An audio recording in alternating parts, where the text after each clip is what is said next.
Okay, donc aujourd'hui, on va parler du financement.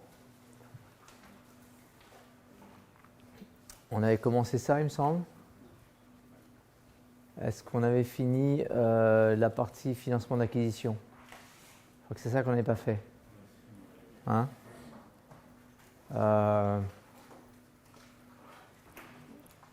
Donc on avait commencé à évoquer le fait qu'on avait des investisseurs en face de nous qui géraient l'argent des autres. Vous vous souvenez de ça? On avait bien parlé de ça? Oui. Donc ils sont payés pour gérer l'argent des autres, mais ils sont aussi payés pour montrer qu'ils ont bien géré l'argent. C'est ce que je vous expliquais en vous disant que c'était une forme de bureaucratie. Ils doivent avoir tous les documents pour pouvoir montrer plus tard que si votre boîte a échoué, ce n'était pas de leur faute, ils ne pouvaient pas le savoir avant. Donc c'est pour ça qu'ils vous demandent des business plans, c'est pour ça qu'ils font les audits approfondis avant de venir investir chez vous. Et c'est pour ça que dès qu'ils ont investi chez vous, ils vont vous demander très très régulièrement de faire des comptes rendus en permanence. Donc pour les entrepreneurs, c'est un peu pénible. C'est un peu pénible. Avoir quelqu'un qui est dans votre bureau une fois par semaine ou une fois par mois et qui vous demande des tas de questions sur des tas de choses qu'il ne connaît pas, qu'il ne comprend pas parce qu'en général c'est un junior, c'est toujours un peu surprenant. Alors, quand on va vous proposer d'investir de l'argent, il y a deux choses. Il y a une première chose qui est la valorisation à laquelle on va faire ça. Et la valorisation, ça va vouloir dire, pour l'argent qu'ils apportent, quelle part est-ce qu'ils vont prendre. Et le deuxième, qui est la question des conditions à laquelle ça va se faire, les conditions auxquelles ça va se faire. Alors, plus vous avez une valorisation élevée, plus leur part va être faible. Parce que là, ça va.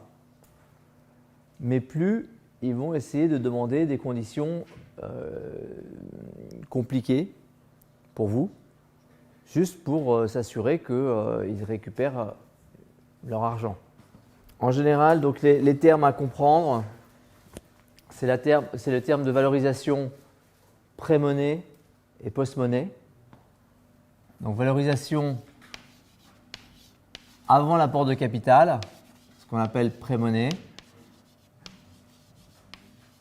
ou après, post-monnaie. Si jamais on vous dit, voilà, votre entreprise, on pense qu'on est prêt à investir dessus sur une base de 10. Alors d'abord, ça ne veut pas dire que votre entreprise vaut 10. Parce que si vous voulez la leur vendre à 10, ils ne l'achèteront pas. C'est juste une façon de dire, nous, les 5 qu'on va apporter, on est d'accord pour dire que ça vaut 30%, enfin 33%. Vous comprenez pourquoi? On a 10 plus 5, 15. 5 rapporté à 15, ça fait un tiers. Donc c'est la différence entre la valo pré-monnaie qui est là et la valo post-monnaie qui est là. Donc souvent il y a des petites ambiguïtés sur savoir si c'est post ou pré, etc. Maintenant, quand ils ont mis 5 millions ici, si jamais au départ ils partaient en disant non mais votre boîte elle vaut 5 et on va prendre 50% et que vous êtes battu pour expliquer que ça vaut 10 et qu'eux ils se sont laissés faire, c'est en général parce qu'ils vont vous dire oui alors on va mettre des conditions. Et les conditions c'est vous qui me les avez données. Vous m'avez expliqué que votre boîte elle valait 10. Avec les miens ça fait 15. Ça veut dire que si jamais on vendait la boîte à moins de 15, c'est qu'on se serait trompé quelque part. C'est que vous m'auriez donné des mauvaises indications. Donc on va signer un accord qui dit que quand on revend la boîte, sur une base de... alors en général ce qui est dit c'est on est d'accord pour dire que moi j'investis pour faire un x2. Donc tant que je n'ai pas gagné 10 millions, vous ne touchez rien. Donc si on vend la boîte à 10 millions, c'est une belle performance, mais vous ne toucherez rien. C'est les investisseurs. Et après, si on monte à 15, eh ben, les 5 millions restants seront partagés 2 tiers, 1 tiers. Ça, c'est un peu l'idée, mais qui tient du fait que vous leur avez dit que votre boîte, elle valait 10. Donc eux, ils disent, bah, on va jouer avec toi. D'accord? On voit le concept, mais le problème que moi, je vois là-dedans, c'est de toute façon que vous allez être en train de faire entrer à bord des gens qui vont vous embêter en permanence, si vous êtes vraiment entrepreneur, qui vont être constamment en train de vous dire « tu nous avais engagé sur un business plan, si jamais tu commences à bouger du business plan, on n'est plus à l'aise », alors que vous avez le besoin d'adapter votre stratégie en permanence. Et puis, c'est les gens qui vont vous dire au bout de 3, 4 ans max, « bon, bah maintenant, il faut qu'on vende ». Et d'ailleurs, on a trouvé des trucs. Donc, faut qu'on vende, on va nommer un banquier d'affaires, il va faire le tour de la place. Et je vous rappelle que souvent, vous avez signé un papier qui dit « on est d'accord que les 10 premiers millions sont pour toi ».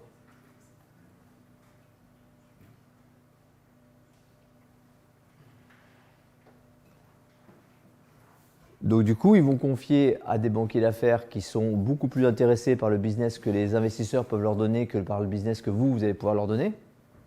80% du business des banquiers d'affaires aujourd'hui, c'est les fonds qu'ils leur donnent. Donc un banquier d'affaires, c'est celui qui fait les transactions.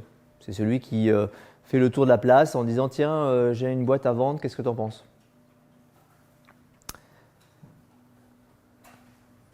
Le banquier d'affaires, lui, il va avoir comme minimum 10 millions. À 10 millions, l'investisseur est content puisqu'il se sert en premier.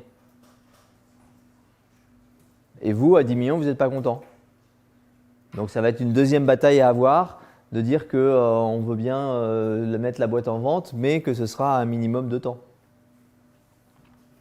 De la même façon que quand on vous propose d'avoir un x2 avant que vous puissiez toucher quoi que ce soit, la réponse est non, peut-être à une fois, mais encore une fois, tant que vous n'avez pas touché une fois, vous avez 80%, mais pas 100%, que je touche quand même quelque chose moins. Ça vous paraît idiot, mais on a un de nos entrepreneurs à New York qui a levé de l'argent avec un fonds d'investissement. Ça se passait super bien, les mecs le recevaient tout le temps, c'était vraiment des super conseils qu'il appelait à tout moment, etc. À un moment, il a une offre pour vendre sa boîte à 80 millions. Et lui, il en a un quart, donc il se dit quand même 20 millions, c'est bien pour moi. Et les investisseurs lui disent non, non, c'est pas assez pour nous, nous on a ambition d'aller plus loin, etc. Il leur dit bah d'accord, mais enfin moi, qu'est-ce que vous faites pour moi quoi? Je veux dire, moi, ce serait beaucoup. Pour vous, c'est une feuille parmi votre portefeuille. On a un désalignement. Il faudrait au moins que je puisse toucher quelque chose, que vous puissiez me garantir quelque chose. Que non, non, non. Et non seulement c'est non, non, non, mais il est parti en vacances. Quand il est revenu, ses affaires étaient sur le palier. Et il l'avait vidé. Et ils n'ont jamais revendu la boîte. La boîte, ils l'ont fermée. Après, c'est fait vider, hein, bien sûr. Donc c'est une loose totale. Et ce n'est pas une histoire parmi d'autres. Et je peux vous dire que là, les investisseurs, là, quand ils cherchaient à les joindre au téléphone, ils n'étaient plus là. Ça tout d'un coup, et puis personne ne répondait. Mais ça se comprend dans l'idée que lui, l'investisseur, ce qu'il veut, c'est récupérer ces 5 millions, voire même x2. Et puis, si il ne peut pas les récupérer, si jamais il va vendre avec un résultat trop faible, il préfère remiser. Oui. Il ne peut pas vendre juste le part de l'entreprise après. Et non. Ça dépend comment on a signé ces papiers. Il y a des papiers dans lesquels on peut les signer, qu'on arrive à signer en disant bah, moi si je vends, vous êtes obligé de vendre. C'est pas un drag alone. Ça fait partie des. Mais il faut l'avoir signé comme ça. Et lui, apparemment, il n'avait pas signé ça comme ça, il avait fait confiance, il pensait que c'était des amis. Ce pas des amis, c'est des gens qui ont un intérêt différent du vôtre. Oui. Comment ça se fait qu'ils aient pris une boîte qui valait 80 millions, ils ont juste décidé de la fermer plus tard? Parce que en fait, la boîte, elle avait un concurrent qui était intéressé, et puis quand ils ne l'ont pas vendu, le concurrent, il a cassé le marché, et puis la rentabilité s'est effondrée, et puis personne ne voulait acheter. C'était une boîte sur Internet, ça avait une valeur à un moment donné, mais au moment où l'entrepreneur, lui, aurait été vendeur, il n'y avait pas, de cette même volonté chez les investisseurs. Probablement parce qu'ils pensaient qu'en se passant l'entrepreneur, ça irait mieux, etc. Et puis, non. Dans ce cas-là, il n'y a pas moyen de vendre aux investisseurs sa part à lui? Pas si c'est. Alors, est-ce qu'il y a moyen de vendre à ces investisseurs après dans le cas que je citais, seulement si vous avez signé des papiers qui vous le permettent. Si vous avez signé un papier, un dragolone qui dit vous, investisseurs, vous êtes obligés d'apporter votre part au deal, en général, il y a aussi un droit de préemption. C'est-à-dire, vous, investisseurs, vous avez le droit de racheter ce que je suis en train de vendre aux conditions du deal. Mais là, manifestement, pas bien conseillé. Ou pas forcément le choix. Il s'est peut-être battu là-dessus et puis les investisseurs ne voulaient pas. Non, tu comprends, on ne veut pas parce que… Mais je vais vous donner un exemple. Moi, j'ai un truc que j'aime bien faire avec les investisseurs, c'est… En général, ils vous demandent, vous, si jamais vous quittez la boîte, de vous racheter vos parts. Et selon que vous quittiez good liver ou bad liver, c'est-à-dire en bon terme ou en mauvais terme, ils vous rachètent plus ou moins cher. C'est quand même une incitation à vous vider pour des causes fautives. Et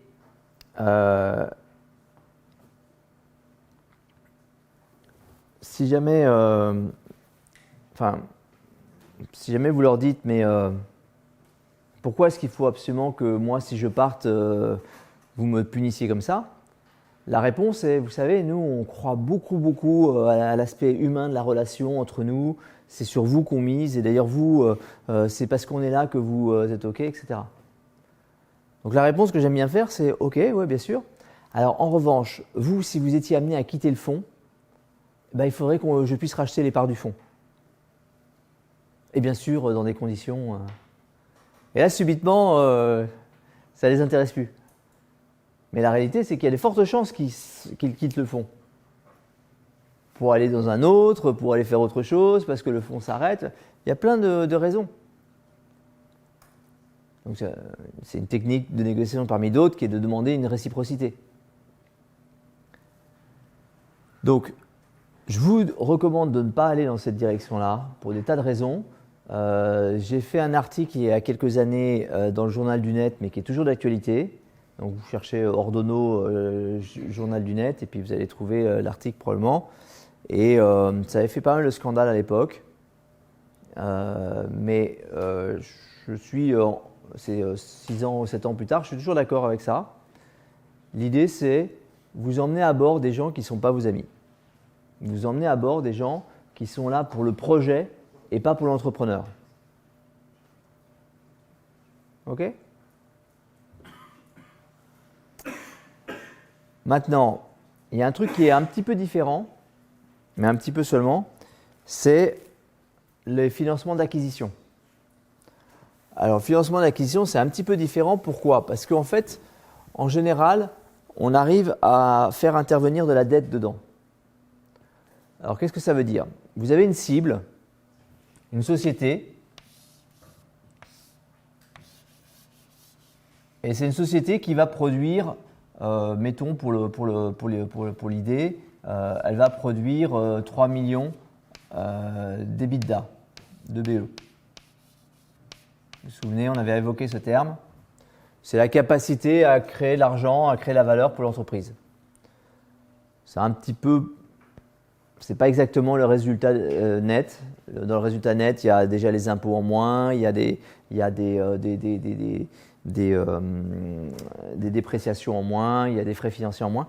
Mais en général, une cible comme ça, ça s'achète quelque part entre 5 fois et 8 fois le BE. Donc, c'est-à-dire que ça va s'acheter quelque part entre 24 millions et 15. C'est beaucoup d'argent. Vous, je crois que vous ne l'avez pas sur vous. Moi, je ne l'ai pas. Mais pourtant, c'est achetable. Alors, pourquoi c'est achetable? Parce que d'abord, le banquier, il est assez à l'aise à vous prêter 3 fois l'EBITDA. Donc 3 fois l'EBITDA, ça veut dire que vous avez 9 millions déjà de financés.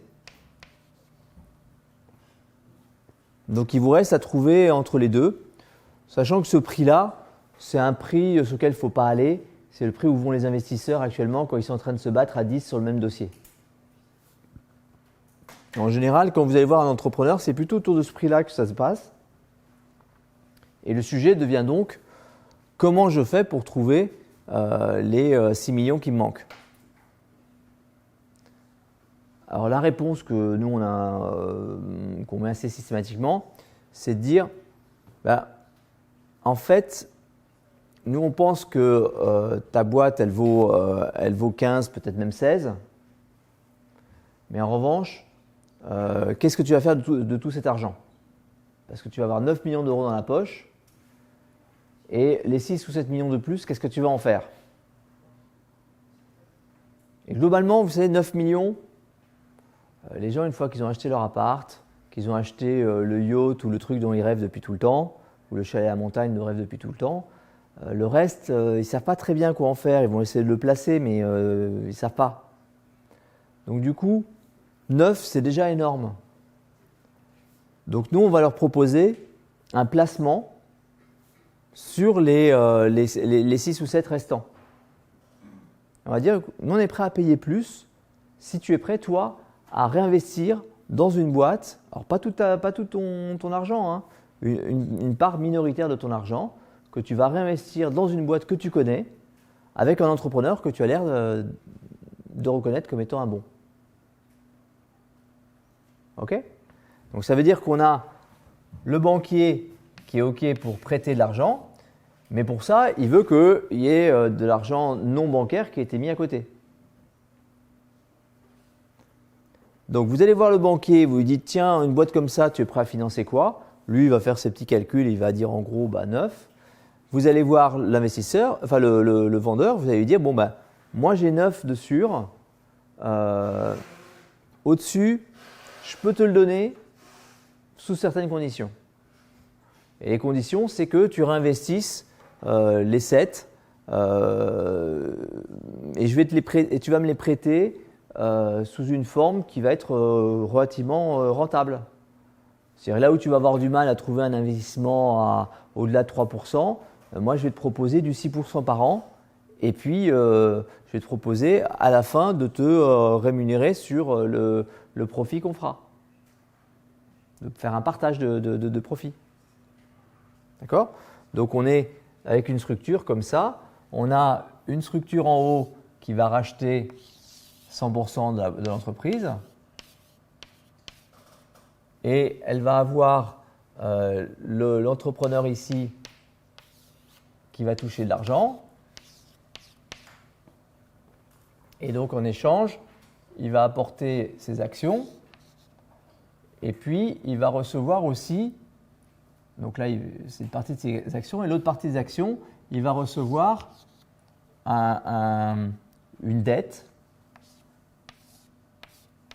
qu'on appelle en général une obligation convertible parce qu'elle a l'avantage d'être considérée comme du fonds propre par le banquier. C'est-à-dire du fonds propre, c'est de l'argent qui appartient à l'entreprise et qui est payé après le banquier, donc du coup le banquier est rassuré. Et les obligations convertibles, ça veut dire en général une obligation, c'est une dette mais qu'on paye à la fin, qu'on paye à la fin du contrat, on rembourse tout et entre les deux, on paye juste des intérêts. Et puis convertible, ça veut dire que si jamais je ne te paye pas, je suis d'accord pour que ça devienne des actions et que tu reprennes tout ou partie contrôle sur la boîte. Ouais. Et puis là-dessous, on rajoute les 9 millions de dettes bancaires. Et du coup, chaque année, c'est les résultats de cette entreprise qui vont permettre de rembourser la dette bancaire, en général en 6-7 ans. Donc dans 6 à 7 ans, vous avez une entreprise qui n'a plus de dette. 6 à 7 ans plus tard, vous avez une entreprise qui n'a plus de dette. Il ne reste plus que cet OC à rembourser. Et vous pouvez refaire un endettement auprès du banquier pour rembourser l'OC. Donc la dette de 9, là, il y a l'OC, c'est une OC à 7. Bon, bah, vous allez re-endetter de 7 l'entreprise pour un nouveau 7 ans. Et en 2 temps, comme ça, vous avez réussi à acheter une entreprise qui vaut quand même 15 millions.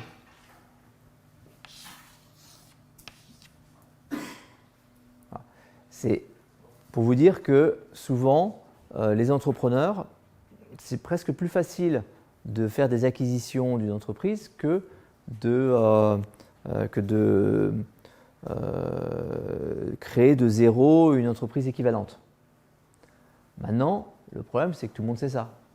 Donc, les opportunités sur le marché, il n'y en a pas tant que ça. Mais en revanche, il y en a assez peu qui savent qu'avec quasiment zéro, on peut reprendre une boîte de 15 millions. Il y en a assez peu.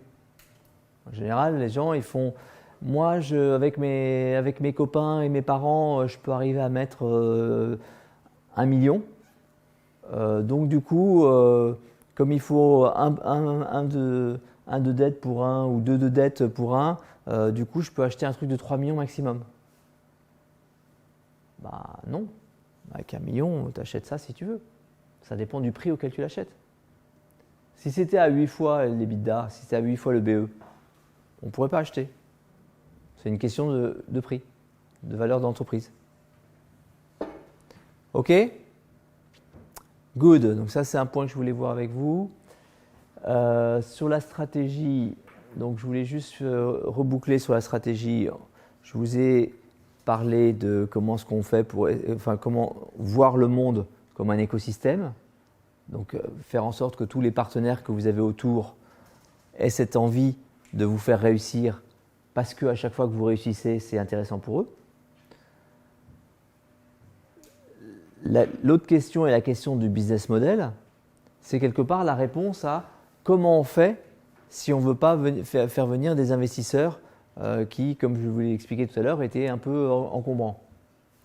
Et une grosse partie de la réponse est dans le business model qu'on choisit d'avoir. Donc je vous avais dit la dernière fois que ce business model, vous devez vous arranger pour essayer de prendre un business model qui soit antifragile, mais vous devez aussi vous arranger pour choisir le business model qui soit le moins consommateur de cash flow. Les opérations où on cherche à grandir et à chaque fois que plus on grandit, plus on consomme de l'argent, c'est un vrai frein pour vous. Ça veut dire que vous êtes en train de créer quelque chose qui va finir dans la main des financiers, quoi que vous fassiez. Alors, la seule façon, c'est d'arrêter de grossir.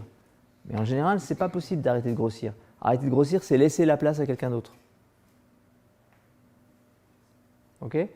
Alors, en termes de stratégie, il y a des cases de business français qui ont fait une croissance extraordinaire et qui ont raté quelque part stratégiquement. Je pense que vous avez entendu, je ne sais pas si je vous en ai parlé, de boîtes comme Parrot ou comme WeThings. Ça vous dit quelque chose ? Non ? WeThings, c'est des balances connectées et des objets connectés pour la santé. Et Parrot, c'est des drones. Bon. Dans les deux cas, ce sont des boîtes françaises qui étaient en avance de phase sur tout le monde. En avance de phase, c'est-à-dire que quand WeThings a sorti sa balance connectée, ils étaient 3 ans avant qu'un concurrent soit capable de faire la même chose. Donc pendant 3 ans, on est le seul sur Terre à pouvoir livrer ça. Parrot, quand ils ont sorti leur drone, c'était une nouveauté absolue.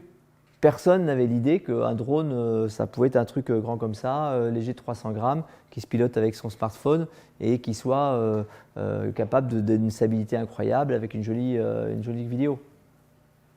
Personne ne pensait que c'était possible. Sauf que 2 ans après, quand Parrot vendait, 500 000 drones, son concurrent en vendait 1 million. Et ça s'est accentué. Aujourd'hui, DJI doit faire 2 milliards de chiffres et Parrot doit faire 200 millions là-dedans, dans les drones. Enfin, c'est un peu l'échelle. Ce qui est rassurant, c'est que le troisième, il doit faire que 20 millions, mais c'est pas pour autant. Vous voyez que là, il y a un truc qui s'est passé. Et dans les deux cas, le truc qui s'est passé, c'est que les produits n'étaient pas sur les étagères des supermarchés américains. Il y avait une demande des supermarchés américains qui avaient bien vu le produit, qui trouvaient ça sympa, et une réponse des deux entreprises, chacun à leur façon, qui était de dire non mais on n'est pas prêt, on a déjà d'autres distributeurs, on viendra plus tard. Et la réponse de grande distribution dans ce genre de cas, c'est on va passer un coup de fil à Shenzhen et on va voir s'il n'y a pas quelqu'un capable de nous livrer ça. Et donc ils ont trouvé DJI, mais ce qui est fascinant, c'est DJI fait des drones qui sont plus chers, qui sont 50% plus chers que Parrot. Normalement, la grande distribution, c'est le toujours moins. Pour eux, c'était important d'avoir un produit, donc ils étaient prêts à le payer au vrai prix. Donc Parrot vendait des drones à 600 et DJI vendait des drones à 1200. Et encore à 1200, il fallait rajouter la GoPro dessus. Ok? Donc, WeThings, c'est pareil. WeThings, ils ne voulaient pas, ils voulaient rester sur leur gamme de prix. Ils voulaient, maintenant, vous allez aux États-Unis, chez Best Buy ou chez les gros acteurs de la distribution, et vous trouvez des étagères avec de toute la santé connectée, etc. Mais WeThings n'a plus qu'une petite place très limitée. Ils ont à côté de ça des boîtes qui sont nées de nulle part, iHealth, etc., des gens qui n'existaient pas. Donc quelque part, l'idée qu'il y a derrière, c'est dans l'innovation, il faut faire attention à ne pas ouvrir la porte au suivant. Il y a une certaine facilité à copier celui qui va devant. Copier, pas copier, on copie l'idée en tout cas. Voilà.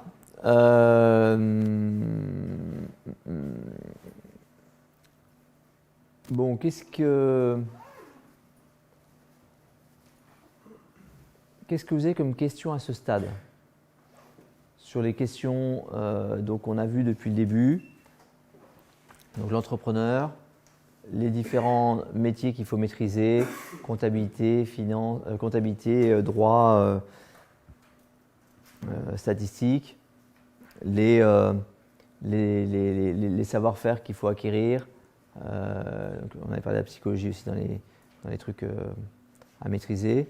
Les savoir-faire qu'il faut acquérir, le marketing, la finance, la stratégie, l'organisation. Oui.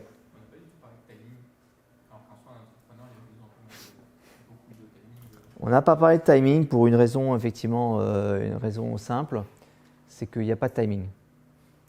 J'entends par là que le timing, ça suppose qu'on soit dans une vision du développement de business qui soit linéaire.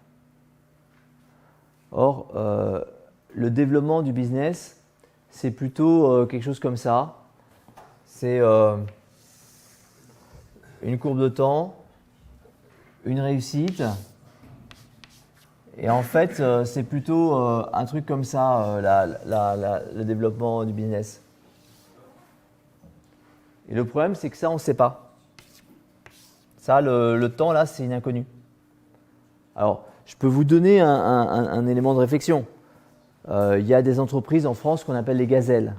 C'est des entreprises qui passent de 20-30 salariés à 200-300 salariés en l'espace de 2 ans. Les gazelles, le moment où elles deviennent gazelles, elles ont en moyenne 15 ans d'âge. Ça vous renseigne sur le timing? Ce que ça veut dire, c'est que vous rentrez dans une entreprise, vous créez votre entreprise, il faut se mettre dans la tête que vous allez devoir y rester probablement 15-20 ans. Ça veut dire que vous ne pouvez pas créer une entreprise qui ne vous amuse pas. Et vous ne pouvez pas créer une entreprise qui ne vous rémunère pas. Si vous faites une entreprise qui ne vous rémunère pas, vous allez devoir arrêter pour des raisons financières. Si vous faites une entreprise qui ne vous amuse pas, vous allez devoir vous arrêter parce que ce n'est pas fun. Si c'est beaucoup de boulot et que ce n'est pas fun, on s'arrête. Mais en général, on ne s'arrête pas tout de suite. Comme on est persuadé que ça va prendre 3, 4, 5 ans, on rame comme un fou en se disant 3, 4, 5 ans, je sais faire. Hein? J'ai ramé pour mon bac, pour ma prépa, pour mon école d'ingénieur, c'était 5 ans, ça va, quoi, je sais faire. Mais 6 ans, là, ça devient, mais qu'est-ce qui se passe? Et 7 ans, mais je suis nul ou quoi? En général, c'est déjà à la 4e, 5e année qu'on est en train de se dire non, non, mais bon, il y a un truc qui ne va pas, il faut que j'arrête. Et souvent, vous avez déjà vu les matchs de foot où il y a un avant-centre qui se prend un coup d'épaule et qui tombe. Mais quand vous regardez le match, il y a plein de moments où il reçoit un coup d'épaule et il ne tombe pas. En général, il se prend un coup d'épaule, il esquive 2-3 trucs et paf, il met un pion. Sauf qu'en général, quand il y a le coup d'épaule et il tombe, c'est que sa balle l'avait poussé un peu trop loin. C'est qu'il ne croyait plus à sa capacité à marquer. Et les entrepreneurs, c'est pareil. Vous apercevez que la première cause qu'on annonce dans les tribunaux de commerce sur les dépôts de bilan, c'est un défaut de paiement d'un fournisseur, enfin d'un client. Vous avez un client et puis voilà, il n'a pas été capable de vous payer l'argent qu'il vous devait et donc voilà, malheureusement on tombe. Comme pour le défenseur qui vous donne des coups d'épaule, des clients qui ne vont pas vous payer, ça vous arrive plus qu'une fois. Mais il y a un moment où vous allez dire non, mais là c'est trop. Et ce moment, c'est un moment où vous n'avez plus envie. C'est un moment où vous êtes, vous croyez plus à votre boîte, vous croyez plus à votre avenir. Et ça vient d'autant plus qu'on a fait une estimation du temps et du timing qui était trop courte. Ça revient sur l'histoire du Black Swan. Hein. C'est cet événement-là qui arrive en moment T, c'est ce qu'on appelle un Black Swan. Pas prévisible. Après coup, on dira ouais, non mais évidemment, il fallait juste que j'attende qu'il y ait une loi qui passe et qui me favorise. Mais c'est la rationalisation. Si vous aviez su dès le départ que c'était ça, vous auriez essayé de faire en sorte que la loi arrive plus tôt. Et puis si vous aviez su que la personne à qui il parlait pour que la loi passe, c'était plutôt un mec de tel ministère que de tel autre, vous y serez allé voir tout de suite. Donc on est face à un degré d'incertitude, à un degré on peut admettre qu'on va réussir, mais on ne sait pas quand. Donc on se maintient une vraie santé financière pour être toujours capable de continuer et on cherche à faire en permanence des trucs un peu fun, parce que sinon on va abandonner. Ça répond à votre question ? Pourquoi à peu près ? Parce qu'au final, il y a beaucoup d'entrepreneurs, mais il n'y en a pas beaucoup qu'on voit vraiment grandir derrière. Donc c'est quand même qu'il y en a certains qui ont pu sentir qu'il y avait quelque chose à tel moment qui pouvait passer et qui se sont lancés pile poil à ce moment-là et qui ont été innovateurs justement dans cette branche, dans laquelle ils travaillent. Écoute, je comprends. Donc ce que tu me dis, c'est qu'il y a des entrepreneurs qui, eux, manifestement, ils ont vu le moment où il y avait l'opportunité, ils ont sauté dessus. Quand tu regardes dans le détail ces entrepreneurs, c'était pas la première fois qu'ils sautaient sur une opportunité. Mais en même temps, je vous ai parlé de la différence entre le chat gras et le chat maigre. Non ? Bon, alors le chat maigre, vous lui tendez une boulette de viande et puis il va venir avec beaucoup de précautions. Et il va se rapprocher très doucement et puis il va faire tchit et il va partir en courant. Alors que le chat gras, vous allez lui proposer une boulette de viande et il va venir à toute vitesse et faire tchit et il va partir en courant. Différence entre les deux ? Il y en a un qui va vite vers l'opportunité, mais tous les deux font gaffe parce qu'ils savent bien que la vie est dangereuse et ils sont prêts à faire demi-tour. L'entrepreneur, c'est quelqu'un qui va voir toutes les opportunités, mais qui va chercher à toutes les exploiter. Et ce qui est fascinant, c'est qu'il y a des études qui sont faites sur la question de la chance. Il y a des études qui montrent que On prend des gens dans une salle d'attente et on met des revues pendant qu'ils attendent. Et dans les revues, on a mis des petits post-it marqués si vous lisez ce post-it, appelez tel numéro, vous avez gagné 20 $. Et les seuls qui appellent sont ceux qui ont été avant interrogés et ont dit qu'ils pensaient qu'ils avaient de la chance. Tous les gens qui pensent ne pas avoir de chance, apparemment, le post-it, ça n'a pas marché. Alors, on les a interrogés. On les regarde, on les appelle, et voilà, on a fait une expérience sur vous, on est désolé, on est obligé de vous expliquer parce que ça, c'est l'éthique de l'expérimentation sur des humains. Et on a fait ça. Pourquoi est-ce que vous n'avez pas appelé ? Parce que vous n'aviez pas cru, vous avez pensé que c'est une blague. Et la réponse, c'est quel post-it ? Ils n'ont pas vu le post-it. Ceux qui disent ne pas avoir de chance, en fait, ne voient pas la chance. Ils croient tellement peu à leur chance qu'ils ne voient pas les opportunités. Donc, oui, il y a un élément marquant, c'est que les entrepreneurs, ils ont en général cette idée que quand ils voient une opportunité, il faut la tester. Et ils cherchent les opportunités, ils veulent les voir. Ça, c'est clair. Maintenant, est-ce qu'ils ont une vision au-dessus des autres ? Non, je ne crois pas. Même si le fait d'avoir une grosse culture générale en matière de business, ça vous permet de mieux voir les opportunités. Si, comme moi, vous n'y connaissez rien aux fleurs, vous allez vous retrouver devant une fleur, on va vous dire observe-la bien, vous n'allez pas savoir quoi observer. D'accord ? Si vous y connaissez en moto, on vous montre une moto et vous voulez savoir exactement tout ce qu'il faut savoir dessus. Vous allez bien repérer les petites modifs qui ont été faites, vous allez bien repérer le type de modèle que c'était, l'année, etc. Juste d'un coup d'œil. La différence entre les deux, c'est le nombre d'heures qu'on a passé à regarder les motos d'un côté et les fleurs de l'autre. Donc quand je vous ai demandé au début du cours d'aller regarder les entrepreneurs, qu'est-ce qu'ils avaient fait, comment ils avaient réussi, mon objectif est tout simple. Commencez à nourrir votre culture générale business. Et plus vous allez lire sur des entrepreneurs, vous renseigner sur des entrepreneurs, comprendre ce qu'ont fait les entrepreneurs, essayez d'aller au-delà de l'histoire, parce que souvent on raconte après coup avec beaucoup de brio ce qu'on a fait. Mais ce travail-là, ça nourrit votre capacité à trouver des solutions, votre capacité à imaginer des scénarios, des stratégies, etc. Et c'est ça qui peut faire effectivement qu'un entrepreneur, il va voir des trucs et ce qu'il va y voir va être différent de ce que les autres y voient. Cette quantité de travail qu'il aura fait avant qui lui permettra de trouver le bout d'un bijou caché dans de la boue. Est-ce que ça répond mieux à ta question ? Okay. Quelqu'un d'autre avait une question là ? Non ? Ok. Alors, on va passer à un dernier aspect qui est lié au fait que l'entrepreneur, si jamais physiquement il ne tient pas le coup,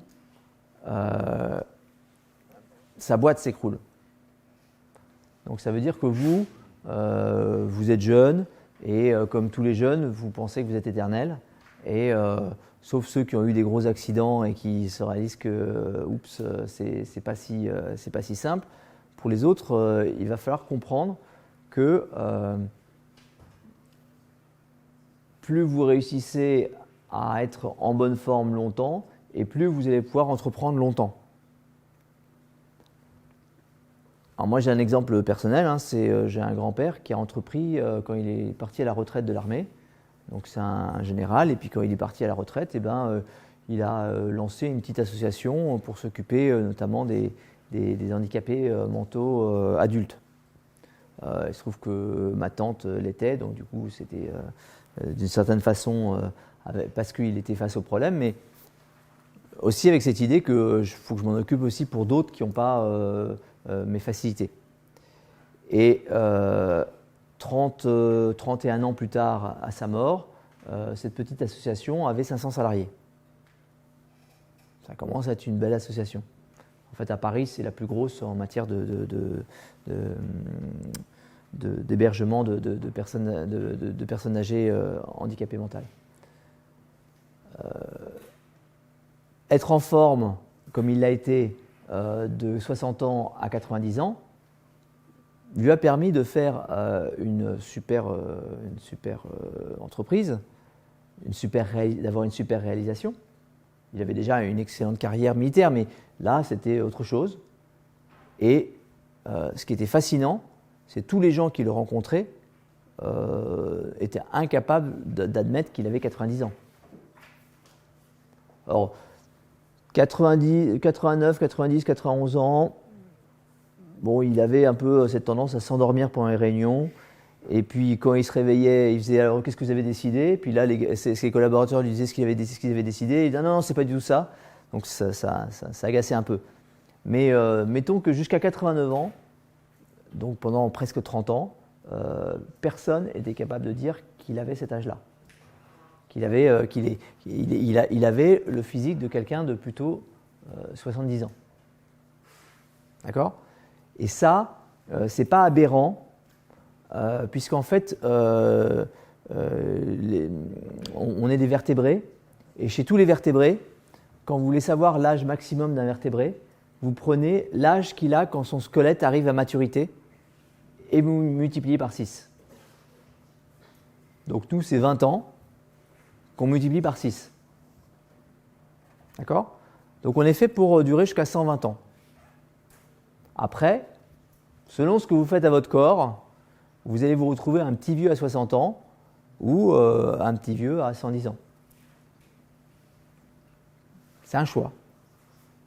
Mais c'est un choix qui, quelque part, commence maintenant. Donc, du coup, il y a un travail intéressant. Et l'autre truc vraiment important, c'est que être entrepreneur, eh ben, à 70 ans, vous allez être bien plus performant qu'à 40 et qu'à 25. Parce que votre réseau va être beaucoup plus large, parce que votre expérience va être beaucoup plus importante, parce qu'on va vous connaître, etc. D'accord ? Donc du coup, il y a un vrai intérêt à être capable d'agir toujours et le plus longtemps possible. Alors, on avait déjà commencé à évoquer des points là-dessus, puisqu'en fait, on avait parlé par exemple de la question de la méditation. Vous vous souvenez pourquoi on en avait parlé ? Les idées qui partent un peu dans tous les sens, il fallait savoir Ouais. se concentrer sur une chose en particulier. Ouais. Donc, la méditation, c'est le fait de travailler sur son cerveau pour rester dans le présent, pour éviter de commencer à partir sur qu'est-ce que je vais faire après et qu'est-ce que j'aurais dû faire avant, et constamment ramener le cerveau à maintenant. D'accord ? C'est un exercice, c'est aussi dur qu'aller dans une salle pour faire de la muscu, puisque notre cerveau il veut toujours s'échapper, et nous on le ramène, on fait non, attends, on verra ça après, pour l'instant, regarde où on est maintenant, regarde comment tu te sens, ressens l'air qui rentre et qui sort, ressens le vent sur ta peau, mets-toi dans le maintenant. Oui, l'air sur ta peau, ça te rappelle la plage de l'année dernière, mais reviens maintenant, etc. Et faire ça, et c'est une expérience de Harvard qui l'a mesuré, faire ça en l'espace de 6 semaines, ça développe des nouvelles zones du cerveau. Quand on vous pose la question « Comment est-ce que vous vous sentez là maintenant ?», eh bien, avant la méditation, il y a une zone du cerveau qui s'agite. 6 semaines après avoir fait de la méditation régulièrement, il y a 3 zones du cerveau qui s'agitent. Donc c'est un intérêt, pourquoi ? Parce que si vous vous apercevez que vous êtes en train de vous mettre en colère, si vous vous apercevez que vous êtes en train de stresser, si vous apercevez que vous êtes en train de partir vous êtes en train de vous laisser entraîner votre cerveau vers des choses qui ne sont pas le travail que vous aviez envie de faire, vous gagnez en capacité. En capacité à résister au stress, en capacité à contrôler son comportement et en capacité à mieux travailler. Ok? Vous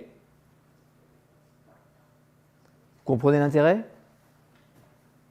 Donc, ma recommandation, il y a des logiciels, des applications qui se mettent sur votre smartphone que vous pouvez mettre tous les matins ou tous les soirs en vous réveillant ou tous les soirs avant de vous coucher. Vous faites 10 minutes par jour, c'est déjà un gros truc. Vous l'étendez petit à petit à un quart d'heure, 20 minutes, mais c'est comme faire de la gym tous les matins. C'est aussi utile et ça a autant d'impact sur votre existence.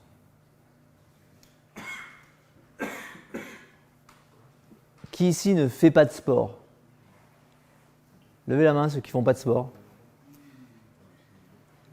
Donc ce n'est pas une majorité, d'accord? C'est-à-dire que les autres, vous êtes conscients que faire du sport, c'est un truc utile. Donc vous pouvez, j'imagine, aussi admettre que faire du sport pour le cerveau, c'est un truc qui peut être intéressant. Alors on parle exactement de ça. Ok? Alors ce qui va en parallèle de ça, c'est la question du sommeil. Alors, la question du sommeil, c'est souvent un problème pour les entrepreneurs parce qu'ils ont l'impression que le temps qu'ils passent à dormir, c'est un temps où ils ne travaillent pas. D'accord? Ils ont cette impression qu'il vaudrait mieux qu'ils travaillent encore un peu plus longtemps plutôt que d'aller travailler. Alors, il y a deux réponses à ça. Il y a une première qui est, c'est important de savoir de combien vous avez besoin pour dormir.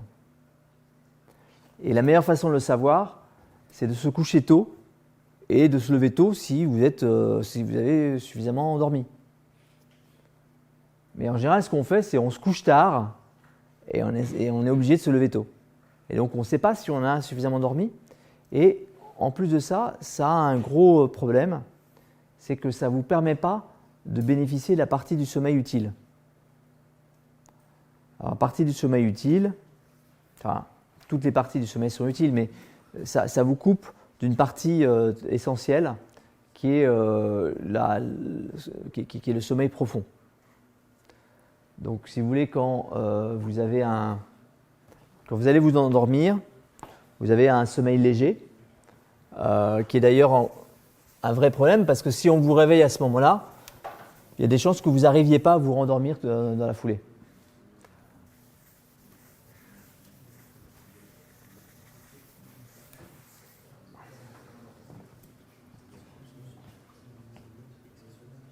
Qu'est-ce qui vous pose question?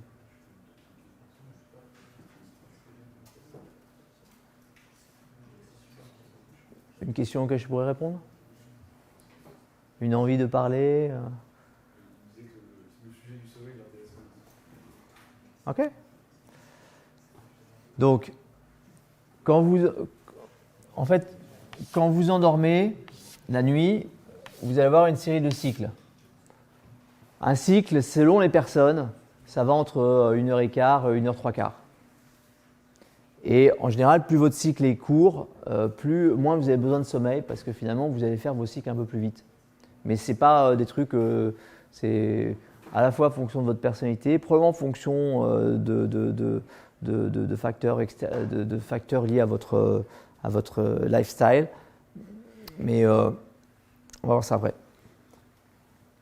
Donc vous avez l'endormissement. Donc c'est l'endormissement, c'est un sommeil léger. Et puis après, derrière, donc ça c'est très court. Et puis après, il y a une phase assez longue qui est la phase du sommeil profond.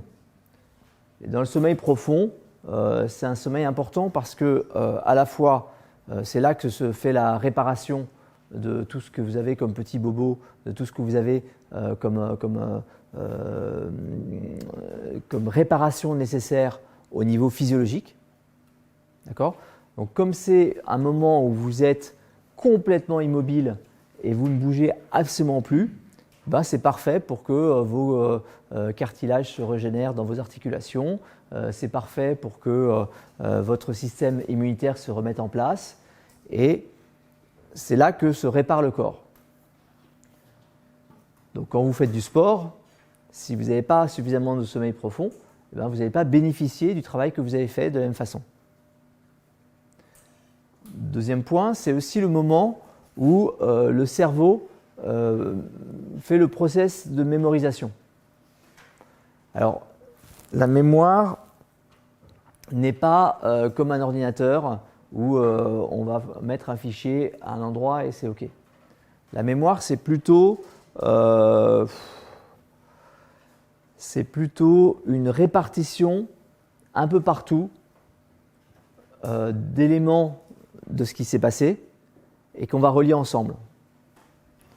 Donc vous allez avoir dans la zone qui s'occupe de l'odeur une odeur qui va être retrouvée et qui va être reliée avec ce qu'on a vu au même temps et ce qu'on a ressenti au même temps, etc.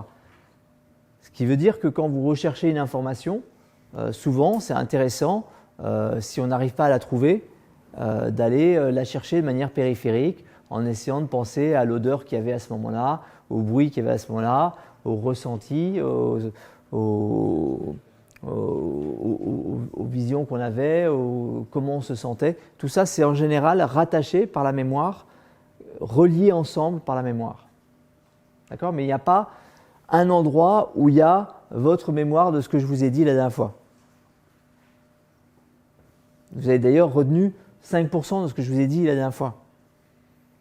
Vous avez moyen d'accéder à un peu plus, éventuellement, en vous rappelant du fait que vous avez ri sur une anecdote que j'ai faite ou du fait que vous étiez à côté d'un tel et qu'à ce moment-là, vous avez fait une réflexion et que du coup, vous vous souvenez de cette phrase. D'accord ? Donc, il faut bien avoir en tête que ce n'est pas aussi mécanique que ça l'est dans l'informatique. L'informatique, si vous voulez, a essayé s'est développé sur la base de la façon qu'on en avait à l'époque de comprendre le cerveau et la mémoire. On pensait qu'il y avait une mémoire immédiate, une mémoire morte, et que du coup, il fallait mettre les trucs à mémoire mode, à mémoire rapide, et puis etc. Ça, c'est une vision, mais en fait, c'est beaucoup plus compliqué que ça. Sur le cycle d'après, donc ça c'est ça c'est un premier cycle, et ça c'est un deuxième cycle, et ça c'est un troisième cycle. Ça c'est l'endormissement, ça c'est le sommeil profond, et ça c'est un sommeil qui est dit paradoxal. D'accord ? Un sommeil paradoxal, non je ne vais pas le faire comme ça. Un sommeil paradoxal, c'est un sommeil dans lequel on a des rêves. D'accord ? C'est un sommeil dans lequel on a des mouvements, dans lequel on a les yeux qui bougent beaucoup. Et c'est un moment où il y a beaucoup de parties du cerveau qui se parlent entre elles, alors que dans la journée, ce n'est pas le cas. Okay ? C'est un moment très intéressant pour la créativité. En fait, vous endormez le soir en vous posant la question, en définissant ce que vous avez besoin de trouver, ce que vous avez besoin de résoudre comme problème. Et il y a des grandes chances pour que le lendemain, vous ayez un début de solution. Et c'est grâce à ce sommeil paradoxal. Alors, ce qui se passe, c'est que vous allez avoir en général un micro-réveil. Alors, quand vous prenez des somnifères, par exemple, on s'aperçoit que ce n'est pas une absence, vous n'allez pas avoir une absence de réveil, mais vous n'allez plus vous souvenir que vous êtes réveillé. D'accord ? C'est intéressant. On prend des somnifères, non pas pour dormir toute la nuit, mais pour le matin, ne pas se souvenir qu'on a passé une partie de la nuit à se réveiller, à se rendormir, à se réveiller, à se rendormir. Okay ? Donc ça donne pas une meilleure qualité de sommeil. Tout au plus, on a moins de stress et on est moins énervé à ne pas réussir à se rendormir. Mais ce n'est pas une solution physiologiquement parlant. Donc vous avez un micro-réveil, vous avez des micro-réveils, et là, la partie sommeil paradoxal, en fait, va être réduite. Et au fur et à mesure qu'on avance dans la nuit, elle est de plus en plus réduite. au profit du sommeil paradoxal. Pardon, sommeil profond, j'ai dit. Oui. Donc le sommeil profond va se réduire au profit du sommeil paradoxal. Ce qui fait que quand vous faites une nuit blanche et que vous allez vous coucher à 7 h du matin, vous allez vous mettre au lit et vous allez passer votre temps à rêver et finalement vous n'allez pas être reposé même en vous levant à 1 h. Ok ? La raison principale, c'est que vous allez passer d'un sommeil paradoxal à l'autre, vous n'allez pas avoir ce sommeil profond qui vous aide. Oui. Et on sait pourquoi justement. Pardon ? Parce que j'ai du mal à comprendre la raison qui fait que parce qu'on se couche Alors, oui, tard. ça s'explique très très bien. La raison première, alors la question est-ce qu'on comprend pourquoi le sommeil profond, quand on se couche tard, on ne l'a pas ? Et la raison est assez simple. Ça tient en une hormone qu'on appelle la mélatonine.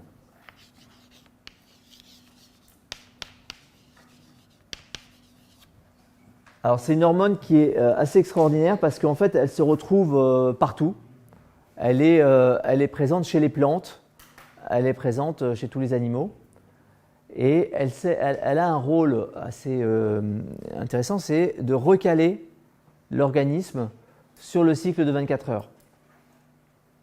C'est-à-dire qu'au naturel, si on n'était pas sur Terre, ou plutôt si on vous enferme dans une grotte avec aucune lumière naturelle et que vous n'avez pas de montre, vous allez vous mettre chacun d'entre vous sur un cycle différent.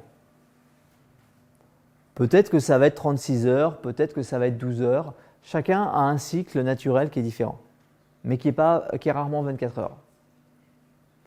Et du coup, le corps a besoin d'informations extérieures pour se recadrer en permanence. Alors, ces informations extérieures, c'est les repas, c'est la lumière et c'est l'activité physique. Alors, c'est très utile, notamment quand vous faites des voyages. D'accord ? Si vous avez un business qui vous conduit à voyager d'un bout à l'autre de la planète, réussir à recaler son corps rapidement, c'est une garantie de pouvoir toujours être efficace à chaque fois que vous êtes sur place. Et pour ça, savoir les moments où il faut manger, et les moments où il faut aller faire un peu d'activité, et les moments où il faut s'exposer au soleil pour donner la bonne information au cerveau, c'est important. Moi, quand je vais aux États-Unis, je prends des cachets de mélatonine au moment où je me mets dans l'avion. Donc, je fais une nuit blanche et je me mets dans l'avion à 9 h du matin, ça veut dire minuit à San Francisco. Donc, c'est l'heure de dormir. Je prends mes cachets de mélatonine, je mets mes trucs sous les yeux, un truc sous les oreilles un casque pour ne pas être réveillé, un truc par le bruit, un truc pour tenir ma tête, une petite couverture. Et je vais dormir pendant 6 heures. Et le personnel de bord, il hallucine toujours à chaque fois qu'il me voit, mais j'ai fait mes 6 heures. Et c'est 6 heures de bonne qualité parce que la mélatonine est le médiateur qu'utilise le cerveau pour savoir que le soleil vient de se coucher. Alors, petit problème, cette mélatonine, elle disparaît dès qu'il y a de la lumière du soleil. Petit problème, la lumière du soleil, en fait, ça ne se définit pas comme ça. Parce que par exemple, quand vous êtes auprès d'un feu de camp, la mélatonine, elle ne s'arrête pas. On a depuis suffisamment longtemps des feux de camp pour que la mélatonine ne soit pas programmée sur ce type de lumière. Donc en fait, le type de lumière, c'est la lumière bleue. Et tous vos écrans, c'est des écrans qui ont des diodes bleues, qui est une couleur qui n'existe pas ailleurs que dans la lumière du soleil. Donc à chaque fois que vous allez, après le coucher du soleil, regarder la télé, un ordi, un téléphone mobile, vous envoyez l'info de « Non mais ça va, hein, c'est encore le jour là ». Donc vous avez eu votre dose de mélatonine et qui s'arrête parce qu'il y a la lumière bleue. Et donc vous passez, vous passez votre spot et vous allez directement vous allez perdre votre capacité à avoir du sommeil profond. Ok ? Donc il y a des trucs pour filtrer les écrans bleus, hein. Il y a des applications qui vous permettent de mettre en lumière orange quand le soleil se couche. Vous avez des lunettes qui filtrent les lumières bleues. Enfin, il y a des moyens de faire, mais c'est des choses qui sont intéressantes à prendre en compte puisque le sommeil, ça reste un moment où on travaille énormément. Ça reste un moment où votre cerveau continue à résoudre des tas de choses. Ça reste un moment où votre créativité est présente. Il faut juste avoir en tête que le soir, il faut se poser les bonnes questions de ce qu'on a envie sur quoi on a envie que notre cerveau travaille pendant la nuit, et puis le lendemain, de profiter de ce qu'on appelle l'inertie du sommeil. C'est-à-dire que quand vous vous réveillez la nuit, en général, vous avez moyen de vous rendormir parce que votre corps continue à être dans un état un peu de sommeil. Et dans cet état, par exemple, il y a le fait que la relation entre les différentes parties du cerveau soit établie. Donc si vous vous levez tranquillement, c'est-à-dire si vous restez au lit avec de quoi noter, eh ben, vous avez possibilité sur cette idée d'inertie du sommeil, de continuer à utiliser le cerveau dans sa capacité à être créatif. Cette capacité qu'il a à associer des choses qui sont normalement très séparées par le fait que que durant la journée, il y a des parties du cerveau qui se parlent assez mal. Ok ? Donc ça, c'est le sommeil. Quand je vous dis que c'est un problème, hein, c'est que moi, mes clients, souvent, ils n'ont pas assez de sommeil et pas d'assez bonne qualité. Et en particulier, quand les situations commencent à devenir compliquées, avec le stress, ça devient de plus en plus compliqué. Donc du coup, ils ne sont pas capables de prendre des bonnes décisions, et du coup, leur situation se dégrade, et du coup, ils stressent encore, etc. Donc il y a des vrais sujets dans ce sens-là. Donc s'être habitué dès maintenant à l'idée que le sommeil est quelque chose qui est utile, et quelque chose qui n'est pas une perte de temps, c'est ce qui va faire que quand vous allez être en difficulté, vous allez continuer à dormir plutôt que de dire non mais comme ça ne va pas, il faut que je pense plus à qu'est-ce que je peux faire pour résoudre la situation. Ne pas dormir parce qu'on a besoin parce qu'on est assailli par des tas de problèmes à résoudre dans sa compagnie, dans sa entreprise, c'est pas une bonne façon de trouver les solutions et la résolution de votre situation. Vous avez des questions là-dessus ? Non ? Ok, comment on est en termes de temps là ? Un quart d'heure avant la pause. Alors on va attaquer un autre sujet. Ouais. On va attaquer un autre sujet qui est le sujet de l'activité physique.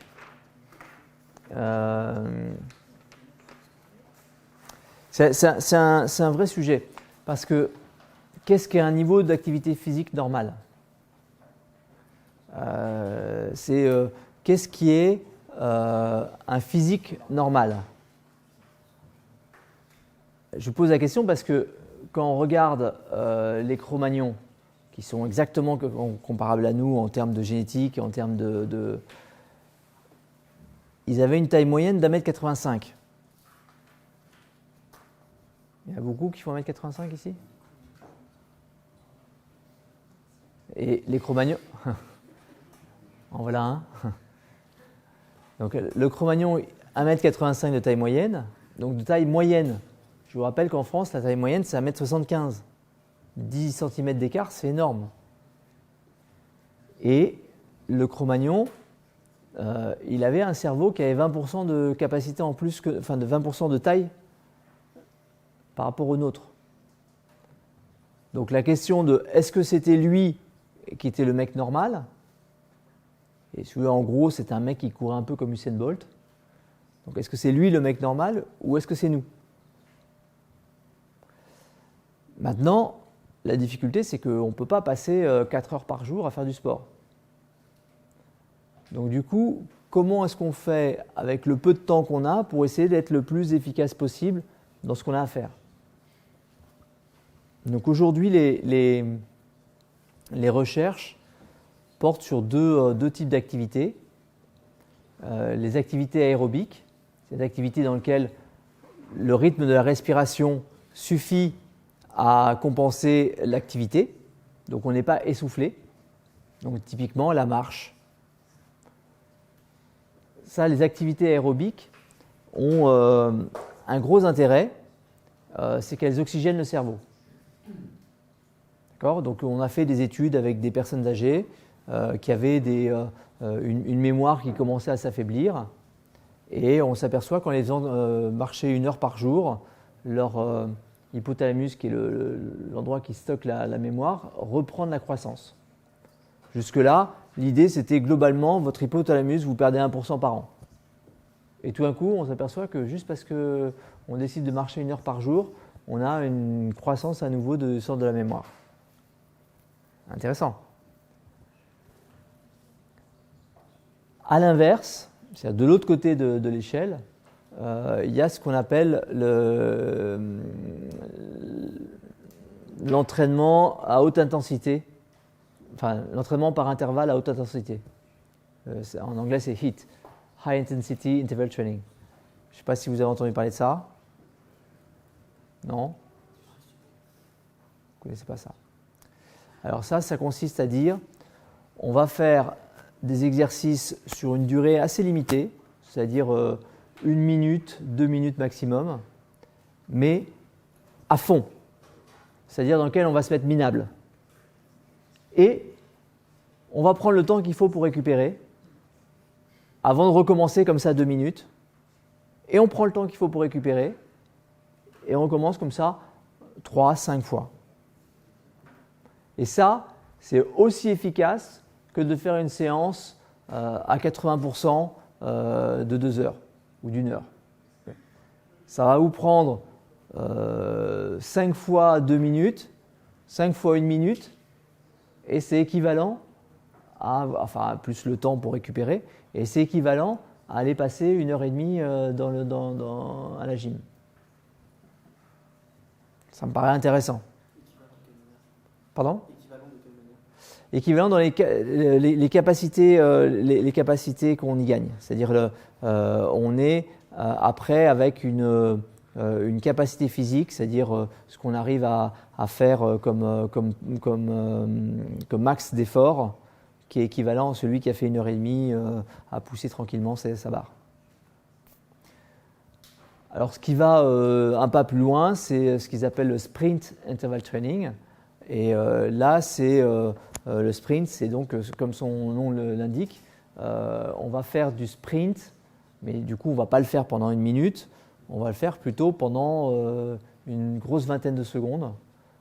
Mais alors là, on sprint, donc on va encore plus dans l'intensité. Et encore une fois, on se laisse le temps de récupérer et on recommence ça comme ça pendant.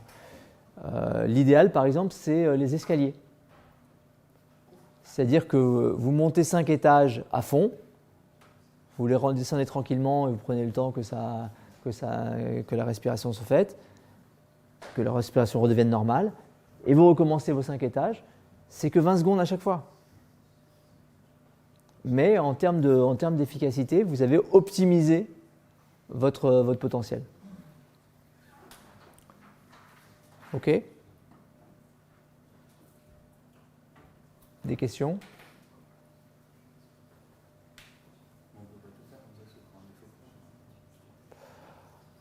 Un échauffement, en fait, c'est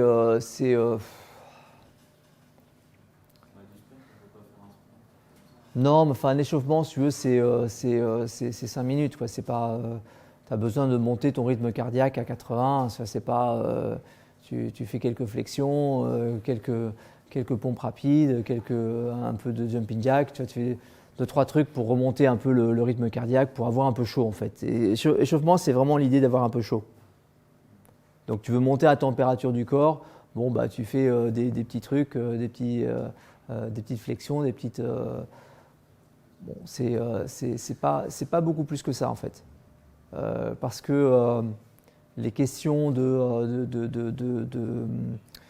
les questions de blessures qu'on peut avoir, c'est en général sur d'autres sujets que d'être parti trop vite. Dans la mesure où tu as suffisamment chaud, tu peux le faire. Tu n'as pas besoin d'avoir fait 10 minutes réglementaires ou d'avoir fait, etc. C'est pas, encore une fois, c'est lié à ton état et pas au temps que tu as fait pour arriver à cet état. Mais c'est assez comparable d'ailleurs avec l'idée que c'est pas parce que tu as fait 1h30 à 80% de ta capacité que c'est comparable à 10 minutes à 100%. Alors, tous ces trucs-là, hein, sur ces sujets, ceux que ça intéresse, encore une fois, le mieux c'est d'aller au-delà de ce que je peux vous dire, c'est d'aller chercher dans la recherche. Et vous avez des tas et des tas de publications sur ces sujets dans des journaux spécialisés de sciences du sport, etc. C'est plutôt des articles en anglais. Vous avez le truc spécialisé, c'est PubMed, les publications médicales.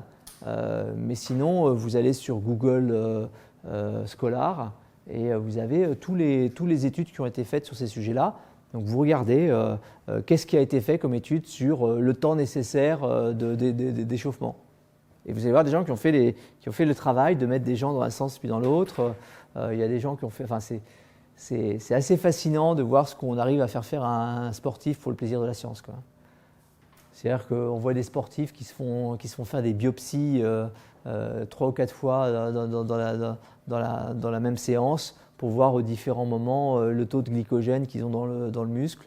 Et quand vous savez ce que c'est qu'une biopsie, c'est une aiguille qu'on vous plante pour récupérer un tronçon de votre viande. C'est cool. Et là, c'est des vrais rats de laboratoire, hein. On les fait courir avec des trucs pour mesurer leur oxygène, etc. Et puis on fait des prélèvements et ils sont d'accord parce qu'ils savent que c'est pour la science. C'est comme quoi les scientifiques sont parfois juste des dangereux sadiques qui ont mis une blouse blanche. Ok. Qu'est-ce que je peux vous dire d'autre sur l'activité physique ?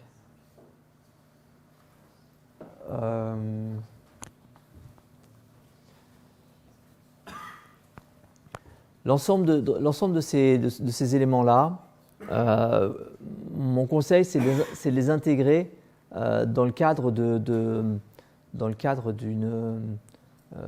routine.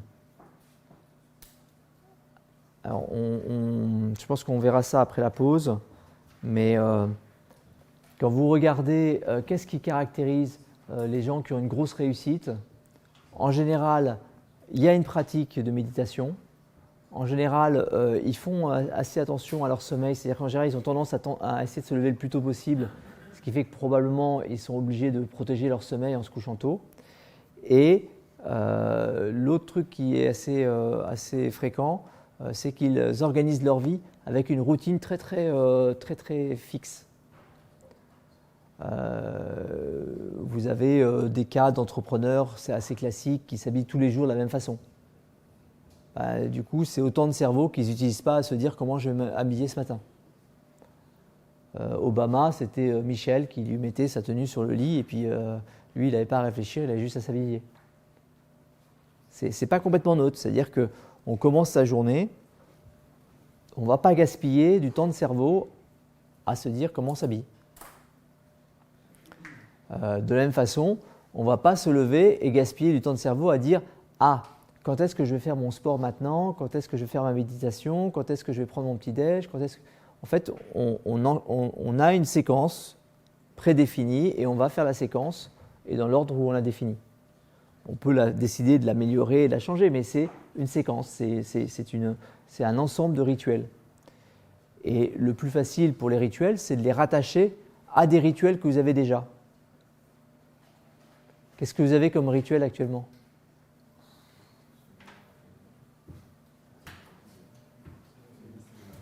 Il y en a un que tout le monde a ici, j'imagine. Se brosser les dents. C'est un rituel, c'est pas un rituel? Vous lavez tous les dents le soir? Rassurez-moi. Non, mais sûr, qu'on s'entende. Bon, si ce n'est pas le cas, ne le dites pas. On va éviter d'avoir passé une année et demie encore difficile pour vous. Mais donc, dans la mesure où tout le monde se brosse les dents au moins le soir, c'est facile d'y attacher des rituels. C'est facile de dire, avant d'aller me brosser les dents, je vais faire 10 minutes de méditation. C'est pas compliqué. Ou, avant d'aller me brosser les dents, je vais faire mon... Alors, c'est peut-être pas le meilleur moment pour faire votre entraînement parce que ça ne va pas vous aider à vous endormir. Mais en tout cas, vous pouvez y mettre le fait que c'est le moment où vous allez décider de comment vous habiller le lendemain. Ok? Et le plus vous avez de choses à faire et le plus vous pouvez le mettre dans votre liste des routines. Alors, une façon de le voir, c'est de dire ouais, mais enfin c'est super emmerdant en fait. Hein. On passe son temps à faire toujours la même chose. Et c'est pas de la liberté, ça c'est une contrainte. Mais la réalité, c'est que c'est parce que vous appliquez ce type de contrainte que ça vous laisse un temps libre derrière pour faire ce que vous voulez. C'est-à-dire que la liberté va naître de cette contrainte que vous mettez et qui vous permet de faire les choses qui sont un peu pénibles beaucoup plus rapidement et avec beaucoup moins d'efforts. Donc il va vous rester beaucoup plus d'énergie à la fin et beaucoup plus de capacité à faire à la fin si vous avez pris le temps de condenser dans un temps très court toutes les tâches pénibles qu'il y a à faire. Ok ?